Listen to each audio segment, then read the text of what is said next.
Kashmiri Brethren, Pakistan हमेशा जिंदाबाद।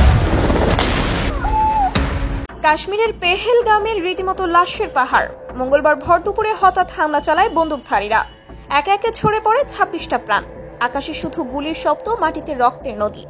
ভারত সরাসরি আঙুল তুলেছে পাকিস্তানের দিকে, কারণ হামলার ঠিক আগেই পাক সেনাপ্রধান আসিম মনির এক বক্তব্যে বলেছেন, কাশ্মীর আমাদের গলার শিরা, কখনো ভুলব না। এই বক্তব্যের পরেই হামলা। ভারত বলছে এটা পরিকল্পিত। আল জাজিরার রিপোর্ট, হামলায় ছিল ৪ জন জঙ্গি, ২ জন পাকিস্তান থেকে এসেছে, বাকি ২ জন কাশ্মীরি। হামলার দায় স্বীকার করেছে TRF, যারা লস্কর-ই-তৈবার দোসর, মানে পাকিস্তানেরই একটা বংশধর। এদের একটাই লক্ষ্য, কাশ্মীরকে ছিনিয়ে নেওয়া। ভারতের বিশ্লেষকরা স্পষ্ট বলছে, এটা সাধারণ হামলা না, এটা যুদ্ধের শুরুর ঘণ্টা। ভারতের সাবেক নিরাপত্তা কর্মকর্তা বলছে, আসিম মনিরের ভাষণ আর এই হামলা দুইটা এক সুতায় গাঁথা। ভারত জানিয়ে দিয়েছে ৪৮ ঘন্টার মধ্যে ব্যবস্থা না নিলে ফল ভালো হবে না। এরপর যা হবে তার দায় পাকিস্তানকেই নিতে হবে।